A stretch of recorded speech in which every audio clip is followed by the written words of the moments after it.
안녕하세요. 열정의 넘쳐입니다. 자, 오늘 설명드릴 내용은 창신동 23번지 일대 신통 재개발 구역에 정비계획이 어떻게 수립되어 있는지 한번 살펴보도록 하겠습니다.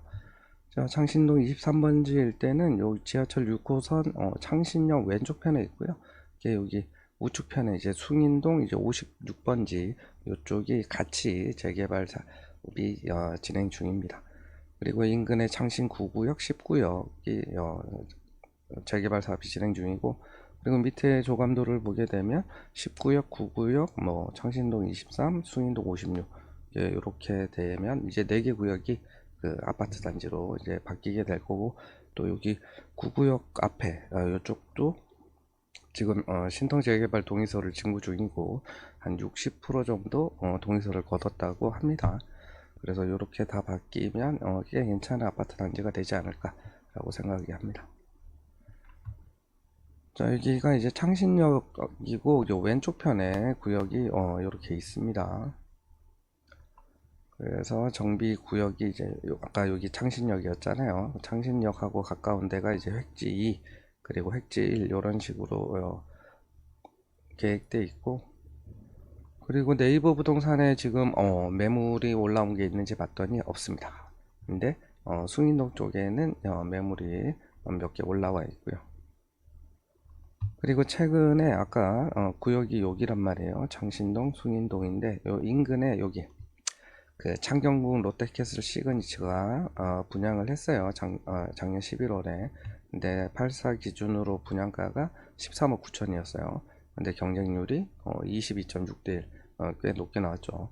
그리고 근데 분양가가 거의 한 14억 정도 되니까, 그럼 여기 같은 경우는 이제 한성대 입구역까지 뭐 걸어는 갈 수는 있겠지만 역세권이라고 하기에는 좀 그렇고, 근데 여기 창신동하고 숭인동 같은 경우는 창신역 바로 옆에 있잖아요.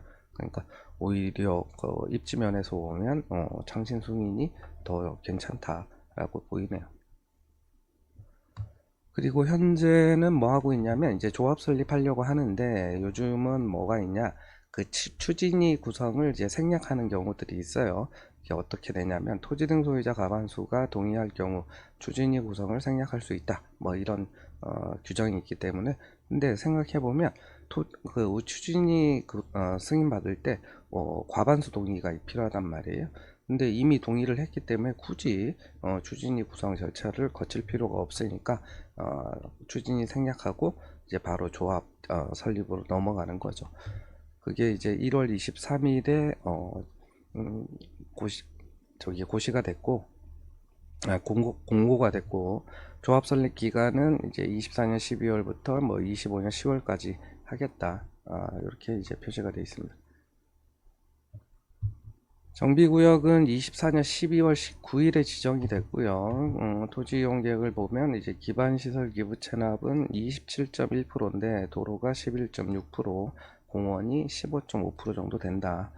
용도 지역을 보니까 이제 1종, 2종 7층, 2종 1, 2종 3종 이렇게 돼 있는데 2종 7층이 2종으로 바뀌었고, 그리고 1종이 2종으로 이렇게 변동이 됐어요.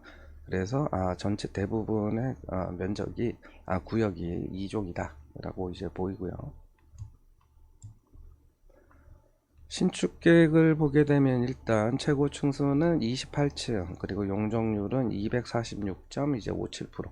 이게 그 2종이니까 최대 250%까지 있잖아요. 그것 때문에 그렇고, 신축 세대수는 1038세대고 임대가 156세대 15.3% 정도 되고, 분양이 이제 879세대인데 토지 등 소유자가 342명밖에 안 돼요. 그러니까 일반 분양이 537세대로 이제 엄청나게 많은 거죠. 그래서 일반 분양 비율은 이제 157%다.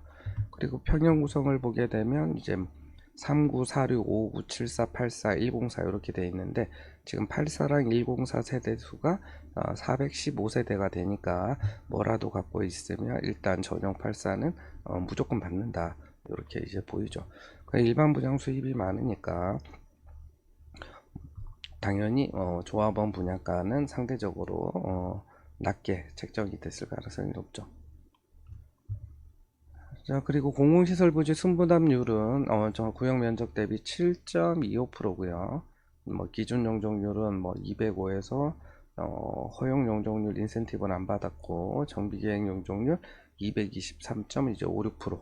그리고 거기서 이제 법적 상한 이렇게 가게 되면 그거의 2분의 1을 그 임대 아파트로 이제 기부 체납을 하게 되는 거죠. 자, 그리고 토지등 소유자별 분담금을 보게 되면 일단 수입이 9,133억인데 조합원 분양 수입이 2,346억인데 일반 분양 수입은 6,175억으로 엄청 많습니다. 거의 3배 이상, 조합원 분양 수입 대비 거의 3배 이상이 많죠. 그래서 조합원 분양 수입을 토지등 소유자 수로 나눠보니까 6억 8,500 정도 됩니다. 자, 그래서 아마 요거 할 때는 이제 조합원들이 평형 배정을 이제 골고루 가져간다라고 가정을 이제 했을 것 같아요. 그러면 여기 평형 구성 보면 이제 59748410사잖아요. 그럼 평균하면 한 74의 조합원 분양가가 한 아마 7억대 정도 이제 책정됐을 가능성이 높아 보인다. 네, 그렇고요. 자, 일반 분양 수입이 6,175억이고 그래서 평균 일반 분양가를 보니까 그 11억 4,900만 원이 됩니다. 그래서 일반 분양가가 이제 아까 그 84 기준으로 보면 인근에서 한 14억대 분양을 했잖아요.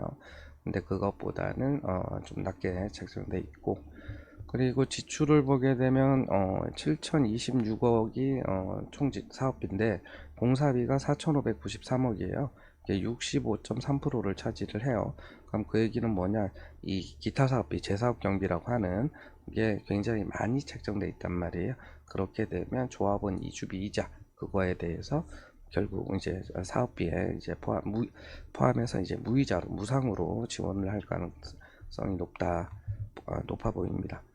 그래서 추정 비례율은 106.36%고 종전자산 총액이 1981억이에요. 그래서 토지등 소유자 한 명당 평균 종전자산이 이제 5억 7,900 정도 되더라.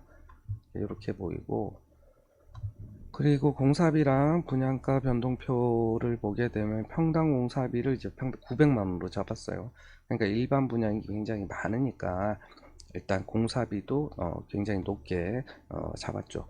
근데 여기 봐봐요. 공사비를 높게 잡았음에도 전체 사업비에서 65%밖에 안 되잖아요. 그러니까 공사비가 오히려 이렇게 줄어들면 줄었지 늘어나지는 않을 상황이잖아요. 지금 보니까.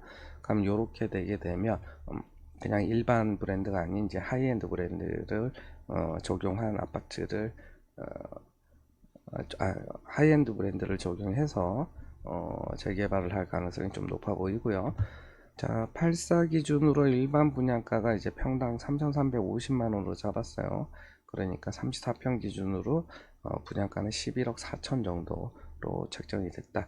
아까 롯데캐슬 인근에 분양했던 거 그게 14억에 분양을 했으니까 오히려 한 3억 정도 분양가를 더 올릴 여지도 있는 거예요.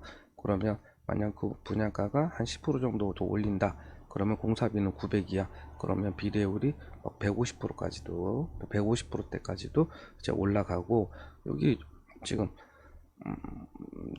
평당 한 270 아니지 이제 170만 원 170만 원이니까 한 5% 정도만 올려도 비례율이 129%로 굉장히 많이 올라가죠.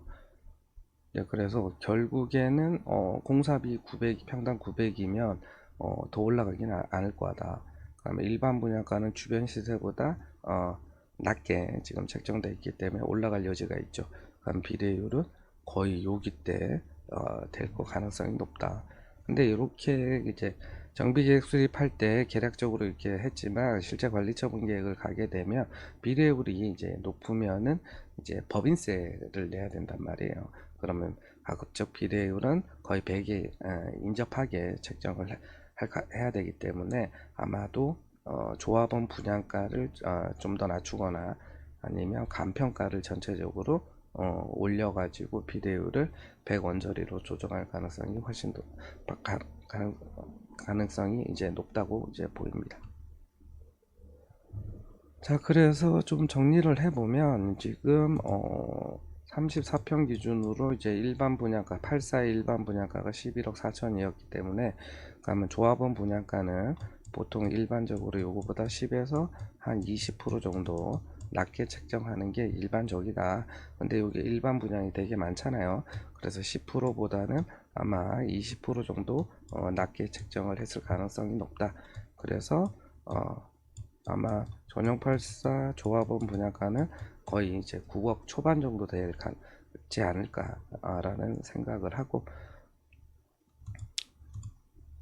자, 그래서 84 기준으로 이제 뭐 조합원 분양가 9억. 근데 아까 아쉽게도 네이버 부동산에 이제 매물이 없었잖아요.